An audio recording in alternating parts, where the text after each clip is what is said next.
Is that all good? Sounds good to me. Hey! Welcome to another exciting episode of the Chronicles. We're closing in on a year now, aren't we, Dan? 12 months of podcasting. 12 months of podcasting every week. Look at us. I remember in the Yay beginning us. you said that if you didn't do one a week, you would pay $100 to LifeWise or something. Yeah, I did. Yeah. And I haven't had to. That's what's keeping you going. That's what keeping us going. And keeping us going is regurgitating old content.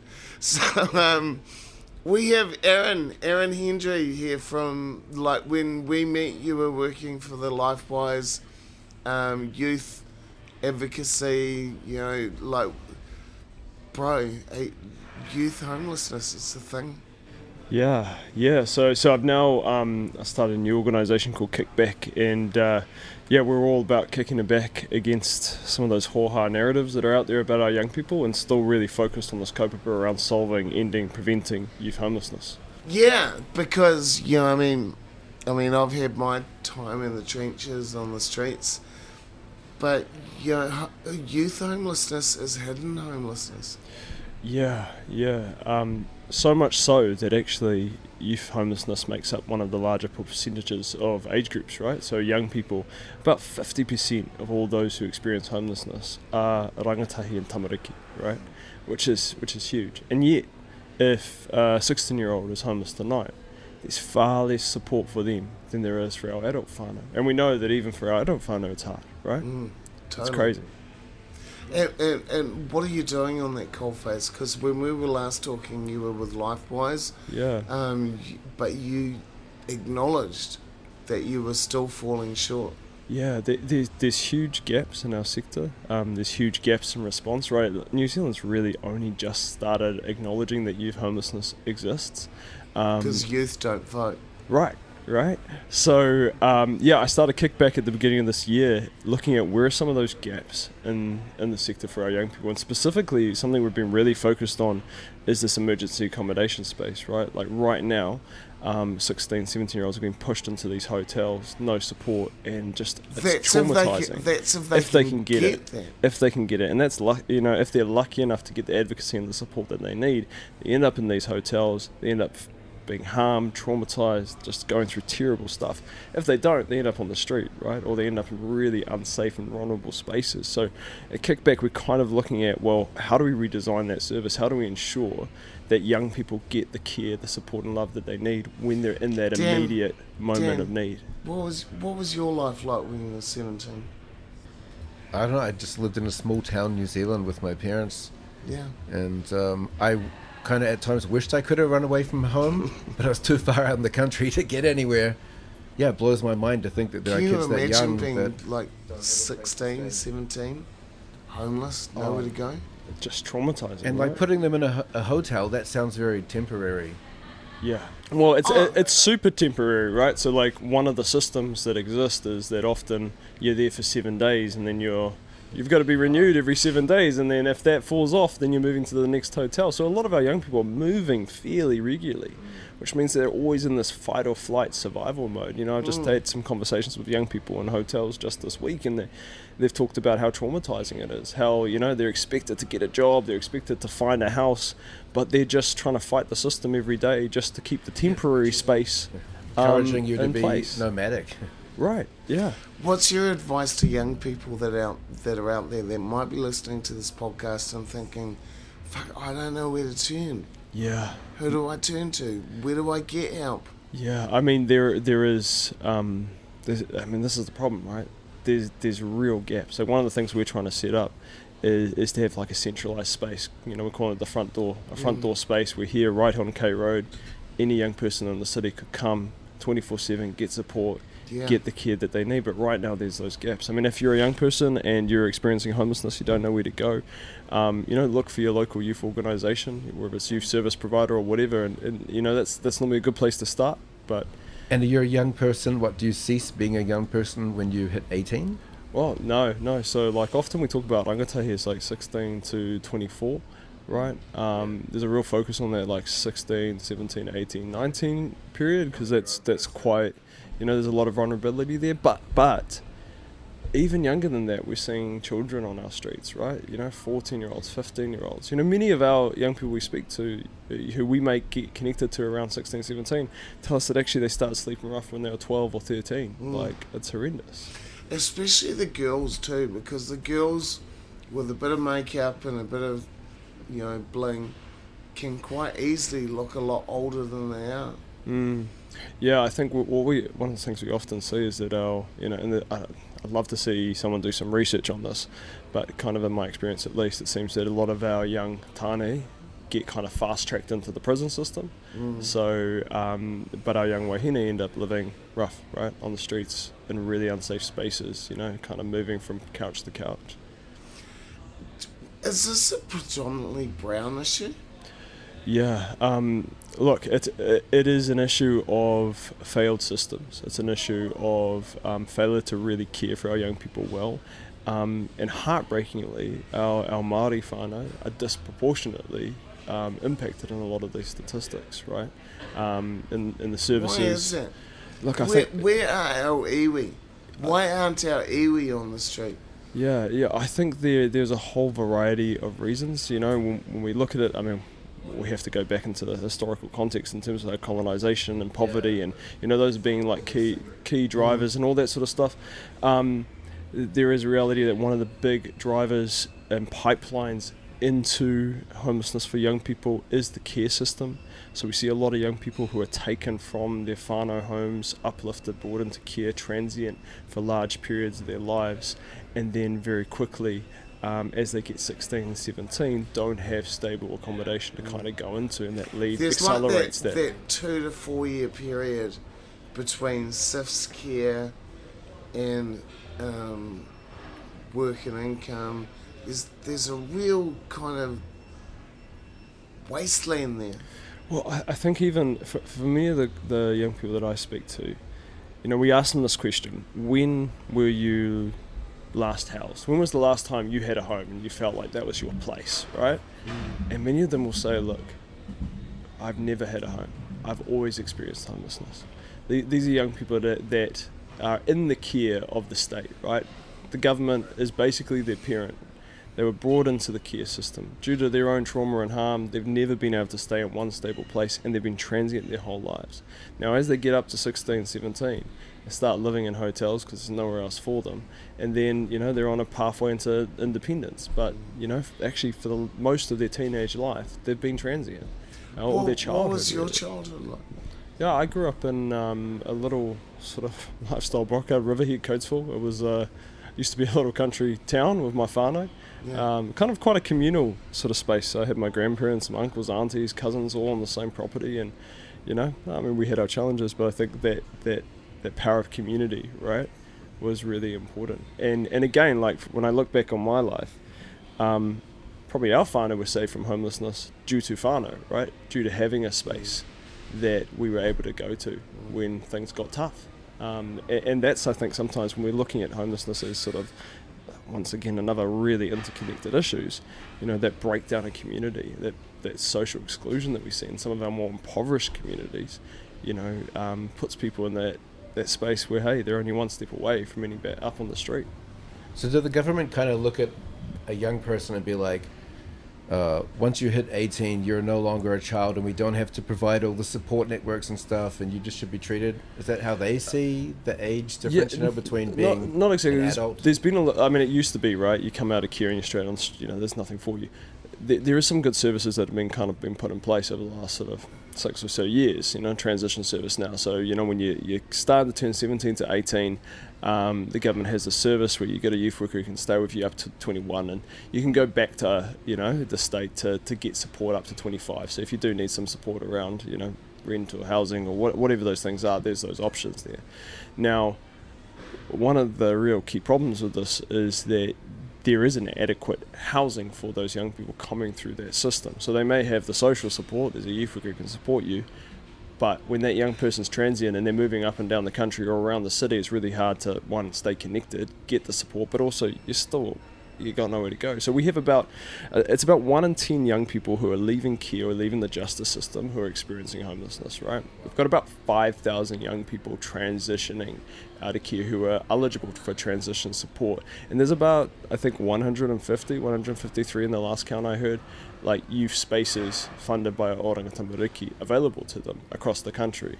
So in terms of the need, we have a system here where we have a huge group of young people who really need support, but we have not invested significantly enough to ensure that we have the resources to actually house and support them. So that's a fundamental problem. Is this just another deterioration of our community groups? Neoliberalism attacked our social constructs. They disseminated the unions. Neoliberalism has contributed to the systematic deconstruction of our social networks. You know what I mean? I know when I was a kid, my aunt was just around the corner. I could always go to her house. I could always go to my grandparents' house. Is this just a symptom of the decay of society? Yeah. You know what I mean? Because my mum would love to look after my children, my sister's children. It's just not practical. Yeah, and this is, there's a whakaaro that actually homelessness isn't a problem, but a solution for a problem, right? That actually the real problem is our communities. There's a breakdown. There's a disconnection in our communities. And there was a time when we were a village and we cared for one another, right? So one of the projects that we're working on with Kickback is a program with Mass Community Trust, right? A partnership with Mass Community Trust. And we're looking at this, how do we actually empower our communities to be part of the solution? So we've got this project called the Safety Net Project. Safety Net Project's about empowering people who want to take someone into their home to support them to do that, right? And so we have young people that instead of going to a hotel will come and stay with whānau who have a spare room. And you know what? We're seeing some awesome results. We're seeing instead of young people going to hotels and being traumatized, they're staying in stable environments, safe environments. They're there for 8 weeks tops rather than the 6 months to 2 years that we're seeing. I can and tell there's you great now, results. I can tell you now, there has been times in my life where my extended family have been a huge help. Yeah. I've stayed at my grandparents for extended periods of time. I've stayed with my aunt and uncle and my cousins. And I was just, we're not a close family, but when we need, maybe we are. Maybe, it's just, we need our families. Yeah, and we need, we talk a lot about, hey, government needs to do this and government needs to do that, and government does. Government has a really important role. But actually, we as community, we're the change men. Do you know, we're the ones we're waiting for. Community is actually the secret word on this podcast. We've been talking about it, how every time we interview people, someone always brings it up. Community is the healing, right? I've worked in a range of services across the city, and services have a role, but it's community that brings healing, right? And that's what we need to focus on, is how do we build, empower, strengthen communities. And actually, services, I think we have a role in terms of facilitating community development. That's where the power is. When a young person is connected, when they go down the road and they know the guy who's owns the dairy, and they meet their uncle on the way, that's where we build community connection and healing and safety, and I think that's what we need to really focus on. I'm totally on board with you there. And just recently a friend of mine was talking about how they had to move and they were worried about finding somewhere for their cat to live. And I was like, I'll take the cat. That's what we need. It's just small acts of kindness can change the world. It's and at the root of community, right, is love, right? I've got this whakaaro, love is the way. I heard this theory from my flatmate was saying, actually, you can bond yourself closer to people by asking for their help. So if you always seem really independent and you're always fine, you don't need anything, they're like, that person's fine, But if you actually reach out, we need each other, right? Yeah. Nobody's fine all the time. Speaking of community, tell me more about KIK. Is that yeah.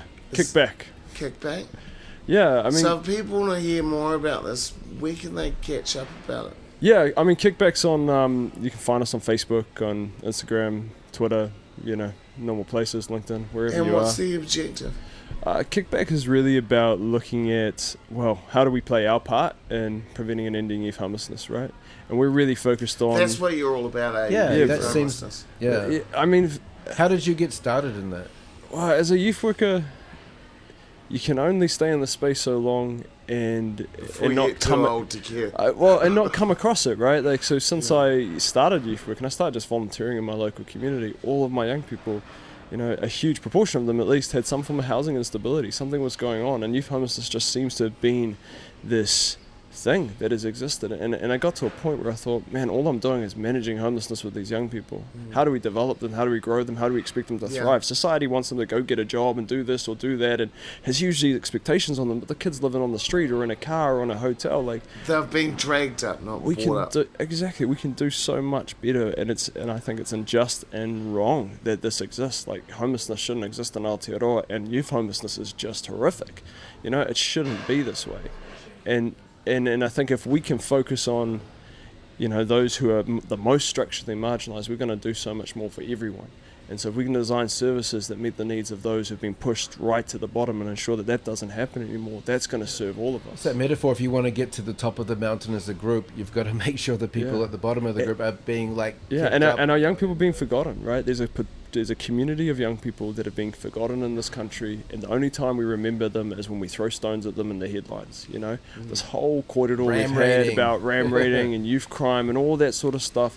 There's a huge group of those young people where housing insecurity and homelessness is the context that we won't talk about, and we won't talk about how we traumatized those kids, didn't give them their needs, disconnected them from our communities, and then just ignored them forever.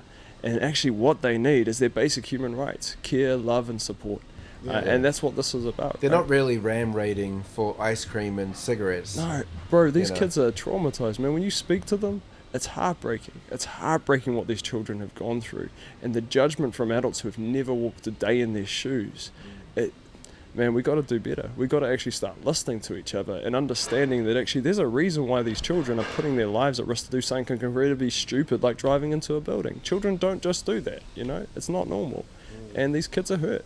And there's a reason why. Some of the abuse that these children the solution have gone is not like locking them up for it. It's stopping them from doing it in the first place. Yeah, you take a traumatized child and then you traumatize them further by putting them in an institution where they're going to get further harmed, and then they're going to come out the other side, because they're all going to come out the other side, and then they're hardened criminals, and we thought, what went wrong? Well, we just kept doing the thing that we know wasn't going to work in the first place. We right? let them down. We I mean, did. it's all very good to be hard on crime, and we're gonna punish, put bad people in jail. But what are you doing to make sure that mum and dad can afford to put food on the table? What are you doing to make sure that the kids are able to go to school? What are you doing to make sure that they've got food in their stomachs? What are you doing to make sure? I get it. Get hard on crime, but what about the other end? I think one of the greatest hypocrisies we have in this country is we have so much compassion for children when they're abused and in care, right? And there's this moral outrage that happens when that occurs, and rightfully so. But we forget that those children grow up to the teenagers we then want to lock up. And this disconnect between between the babies that we love and care for, and the teenagers they grow into, is hurt people. Exactly. Yeah, hurt people. Good quote, Dan. Yeah. So if you could sit here and talk to Chris Luxton, talk to the new coalition, what would be the message you'd like to give them? Yeah. I think we need to do so much more by our people, right? We need to focus on what are the basics that we need as communities and as people to thrive, and ensure that they have the resources and the care that they need, rather than being really focused on these punitive measures we've discussed. We need to look at actually why are our children doing what they're doing in the first place, and then put appropriate interventions in place. And actually, if we want to solve a lot of these big social issues, it looks like actually going really hard on poverty, ensuring that we have housing for people. All those things, they seem really big, and yeah, they're big, but actually it's basic, right? You reshape the environment and we heal. Why we is it a recover. big thing to spend? a basic level of housing. I know. A basic I know. level of income. Why does this seem like such a huge, aspiration? And you're right. It shouldn't. Right. It shouldn't be too much to ask that every child in this country grows up with a filled belly in a safe house with warm support and comfort. I read around. in the Herald a couple of years ago how about there's two brothers were sharing shoes to go to school. Like you go on Monday, I'll go on Tuesday. Yeah. That's, It's like, what kind of a fucked up country are we living in where kids don't even have shoes to go to school? Well, speaking of community, I'm interested in your opinion on the police around this area and such, because the police logo is safer communities together. But every time I see them on K Road, they're always in an argument with someone, giving someone hell or whatever. It's like I never Look, see the police being like having a coffee and be like, yeah, you know what, it's pretty great. Police is a low wage, low skill job. What we need to defund the police, and we need to invest in police officers, get their education up there, because at the moment the police are dealing with issues that they're not trained for, they're not equipped for. Our mental health people are being dumped on top of them. Honestly, it's a low wage, low skill job, Hard job too. and it's a hard job. Yeah. And we need to defund our police and invest in police education and training. Apparently, when you apply for the police force, there's an exam you're expected to fail. Honestly, police force. Well, they're like, sorry, you're too smart for the police. Yeah, you can't be in the. honestly. I mean that point though about defunding the police, and it becomes a bit of a buzzword. But really, what we're saying is like invest the right services in the right places, right? Yeah. Like the police will tell you themselves, and I have some good relationships with people in the police who doing what they can in the space that they have, but they're not mental health professionals, No. right? They're not youth development specialists. No. They're not the people that should be picking up your 16-year-old when they're actually in crisis and they just need love and support, Yeah. and putting them in the back of a police car. Like what we need to do is ensure we have those supports, and we're actually building the infrastructure we need in our And we community. need to support the police in areas in education Yeah. that will actually benefit them, the people that they're dealing with, and society in general. One of my dreams here is, this project I mentioned before called The Front Door, where we have a space here in the city centre, right here on K Road, where if a young person is needing support 24/7, they can turn up there, they'll be safe, we'll be able to put them in a space so they can get, a safe night rest. That's what we and then want. we get them their support. And then through That's that, what we we need. actually empower our community to also go and do that outreach, go and connect before the police are getting involved. Let's connect with our young people, create that safety, rather than leaving them out there on K Road by themselves until they're getting into trouble and then they're getting picked up and being put in a prison cell. There's so much more we can do as a community before we ever get to that point of needing the police. Pathways instead of pipelines. Exactly. Look, it's been a great conversation, Aaron. I really love connecting with you again. Anyone that remembers K Road Chronicles Series 2 will remember Aaron and all the good people that we interviewed and all the good work Aaron does. Aaron, if people want to find out more about the work you're doing or support you, where can they go? Yeah, I mean, you can find me on all the social medias, AJ Hendry. And we'll put a link or on our Kickback. social media. Awesome. Yeah, follow along. Dan, any last words of wisdom? This is a really bad question pops into my head. I'm just going to ask it. If you had to ram raid one place, what would you ram raid? Yeah, not that we support. I would ram raid my fridge because I'm really hungry. All right, it's been great. Remember, our year anniversary is coming up, and we're going to be doing a live episode, so stay tuned for that. I haven't even quite got the dates ready for me. Thanks to our sponsors. Remember, if you do like what we're doing, support us on Patreon, support us on Buy Me a Coffee. There is the new K Road Chronicle out. Thank you, Aaron. Thank you to my co-host, Dan. Thank you, Thank Aaron. you to all my Thanks for having wonderful me. supporters. Oh, no, too much. Let's stop it. Too How'd you much. fit all those people in here? It's crazy. Crazy. In the fridge. Hang it. No, sit down. Thank you very much. Very much.